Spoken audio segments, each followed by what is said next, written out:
राईटला घ्या थोडस. आता रेस कमी करा. समोर बघा ट्रॅफिक झालंय. फक्त क्लच दाबून पहिला गिअर घ्या. परफेक्ट. सोडा क्लच हळूहळू. येस. काय केलं कळलं?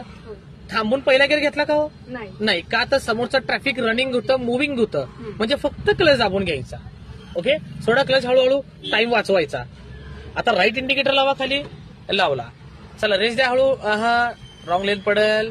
घाई नाही करायची वळताना. चला हळूहळू. उचला क्लच डावा पाय.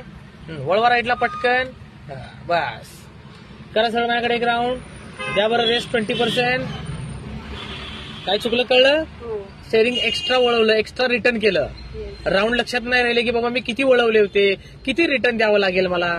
चला क्लच दाबून सेकंड घ्या. आता एक मी आहे म्हणून वाचवलं. आलं लक्षात? आपली टार्झन द वंडर कार नाहीये अजय देवगण गाडी चालवायला. त्यामुळे सांगायचा उद्देश हाच आहे की तुम्हाला स्वतःला करायचंय. बाबा जरी शेजारी असतील तर त्यांना जमणार नाही ही गोष्ट लगेच. चला घ्या थोडस राईट. त्यामुळे तुम्हालाच करायचंय काही गोष्टी हळू. आता ह्या लेनमध्ये गाडी चालवताना काय काळजी घेणार? खड्डे खूप आहेत, ब्रेकर खूप आहेत. मग रेसचं प्रमाण कमी. जेवढा होईल तेवढा पाय ब्रेकवर आणणार तुम्ही. कारण कारची सेफ्टी आपल्याला घ्यायची. जेवढी माझी गाडी आदळणार आपटणार तेवढी तुमची गाडी आदळणार आपटणार. आणि तेवढा ओरडा पण खाणार तुम्ही तुमच्या बाबांचा. त्याच्यामुळे आपल्याला ब्रेकवर पाय जेवढा होईल तेवढा आणायचंय.